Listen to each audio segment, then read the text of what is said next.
Hey everybody, you want to create some really detailed landscapes in Minecraft really easily with MCEdit Unified? Stay tuned while I teach you exactly how to do it.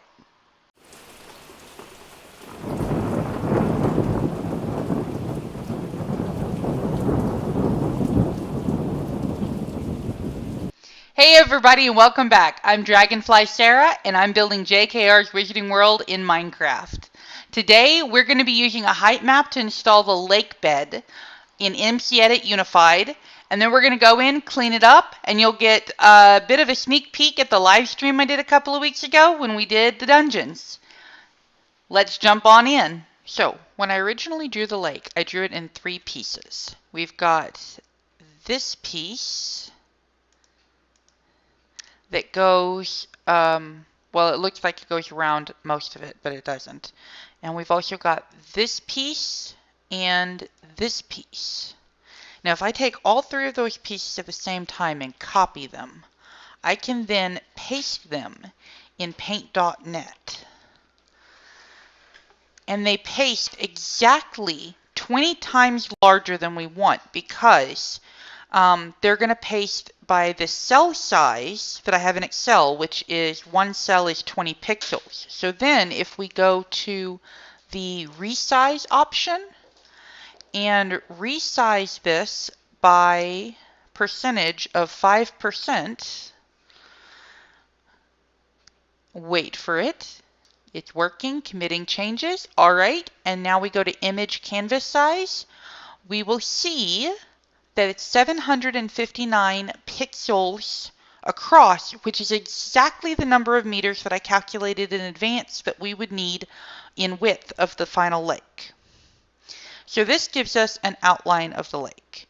What I'm going to do now is funky with the outline a little bit so that we can make a height map more easily. So what we end up with here is the outline with the shore behind it. And you'll see that I actually have the background, which is the black, the outline, which is just a white line going around the outside.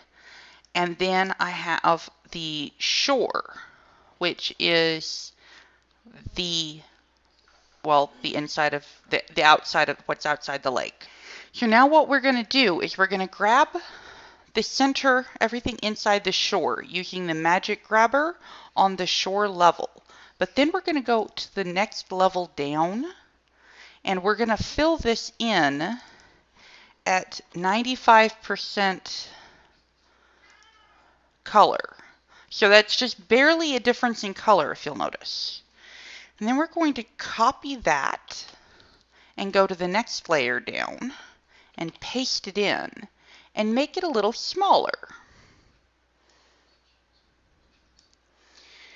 And then we're going to fill that at 90%. If I can. And messed up some keys here, so layer 4, magic wand, grab, copy,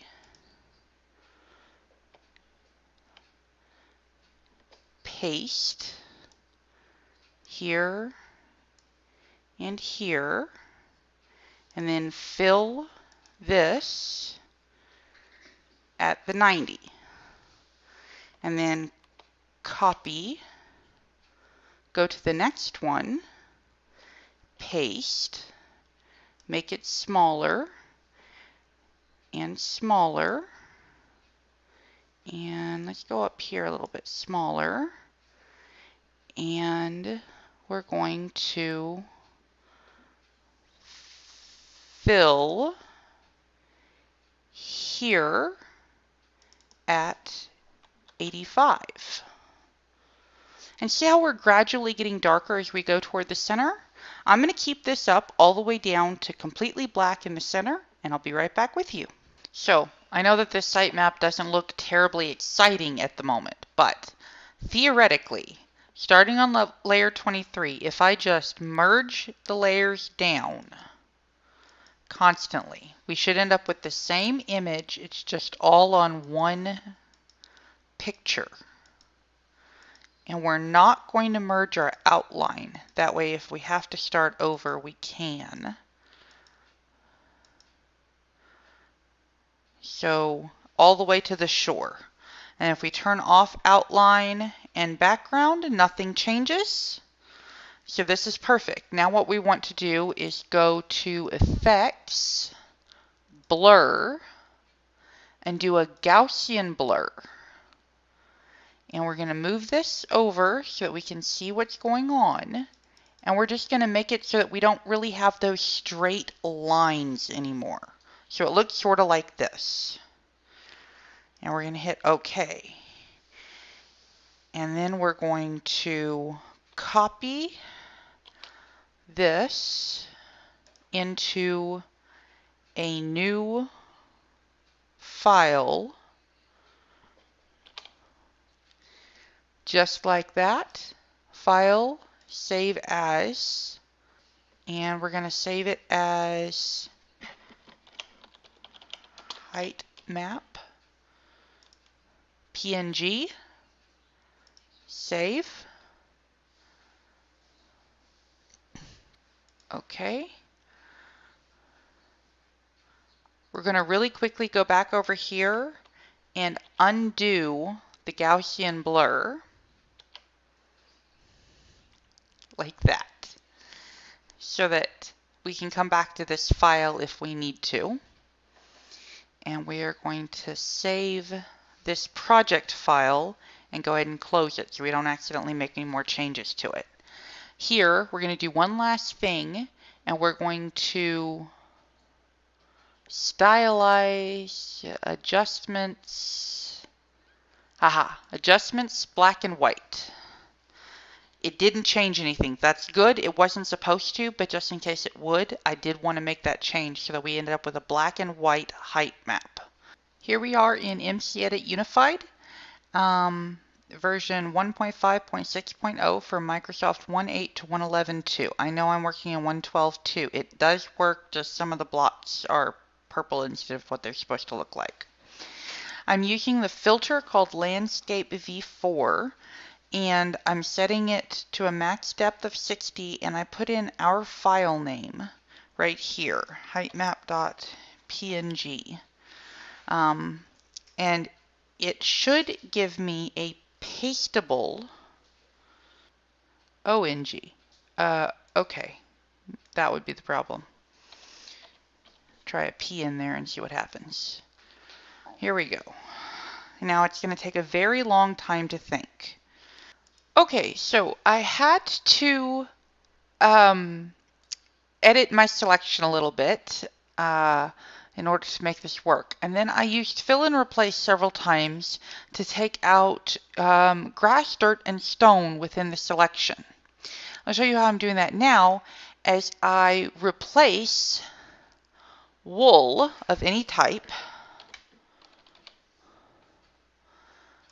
by selecting white wool, any subtype, and I'm going to replace it with,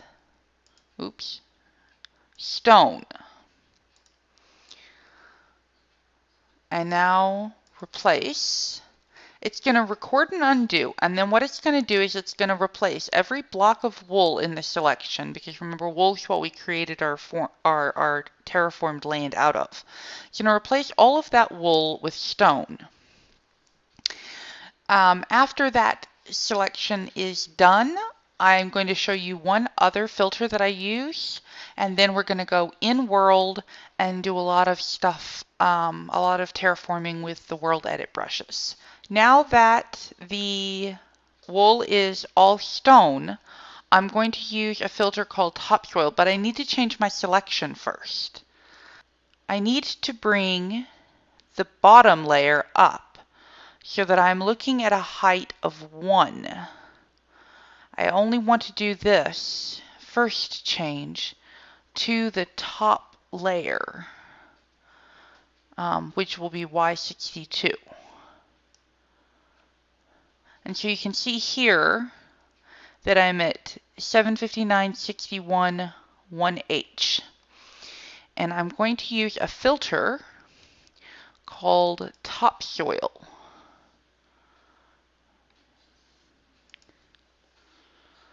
And what I'm going to do is put a 4 deep grass block anywhere where there's stone on the surface. And so let that run.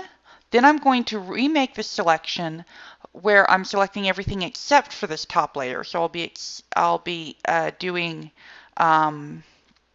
mini deep, and I will be putting in 6 deep of dirt and then 3 deep of sand for the actual lake bottom. So now that I've got the lake installed, I have to do a couple of steps to make it an actual lake. One is I have to remove all these floating trees up above. So my first step is I run around cutting down trees using a tree captator. And after I have the edge done so that I have a nice center block of floating trees, then I can go back into MCEdit and use that replace tool again, or the fill and replace tool, by filling the block of what should be air above the lake with air. And it simplifies my life quite a lot. So in this clip, you're seeing me literally run around and cut down trees. After I have the trees gone, then the next thing I want to do is create a beach. So if you'll remember, we replaced the top layer of our height map with grass so that we didn't have sand going out literally tens of meters away from the lake. But for a little bit, we do want that sand as a beach. So I'm just going through with World Edit, and I'm painting the beach using a global mask of grass and stone and a spherical brush set to sand. Okay, the next thing that I had to do was replace some of our roads. So as you can see in this spot, when we put our height map in, it replaced some of our roadways with the grass and then my brushing the beach on sand. So I just had to go back in, and I used World Edit Curve tool, making a convex selection, and then setting a curve for the grass path, number 288. And it looks like the road is still there. It also makes these pieces of road a little bit different from the rest of the curves along the way, which would be much more realistic. So they're not all perfectly spherical curves. Okay, the next thing that I had to do was fix the cliff. Our height map created some overhangs underneath the cliff where the lake sort of went under the school. This was expected, and by using the same global mask and brush that I used to create the beaches, I'm able to turn the cliff face into sand, and then gravity works on the sand and it falls down and gets rid of that overhang. After I get all the way around the bottom doing this, then I have to go all the way around the top edge doing it as well. And after I get all of it replaced with sand, then I have to go back and make it not sand. I have to turn the cliff back into stone. I decided to do that using MCEdit because I have the beautiful topsoil filter that I showed you before that would give us a nice cliff face that you see in the end shots. The very last thing that I had to do was lower our walls. So you'll remember when we first put the walls in, we said, and this is going to be in the lake and we'll have to lower it at this time. So that's exactly what I'm doing. I'm going to the two ends of the wall that go in the lake, one on the east, one on the west, one by the beech tree that we'll be putting in later, and one by the forest. And I'm just lowering the walls down so that they hit the bottom of the lake bed. This is much more realistic. They wouldn't be floating above the water. When the water fills in, this part will be submerged, which is going to create, I hope, a very nice effect, particularly with the 1.13.2 colors and mechanics. So now we're going to do a quick fly over of the edge of the lake so that you can see what all changes were made off screen. You just saw that beautiful cliff face with the Quidditch pitch and all of that stuff in the background. Coming up here is the wall that we lowered, and we'll soon be seeing the bridge that we decorated way back when we put in the road. Next week, we're going to be installing the kitchens. So a couple of weeks ago, I did a live stream where I installed the dungeons, which we will see, you did see a bit of that when we were over at the cliff face, and you'll see some more at the end of the flyover. I'm going to go ahead and link up in the top the video for the live stream. After we do the kitchens, we'll continue up the castle build while we wait for my mods to be updated to the 1.13.2 so that we can really give the lake its due diligence. Be sure to like the video, subscribe to the channel, ring the bell. Check me out on Facebook, Instagram, and Twitter. Download the map from planetminecraft.com and come back next week for more fun.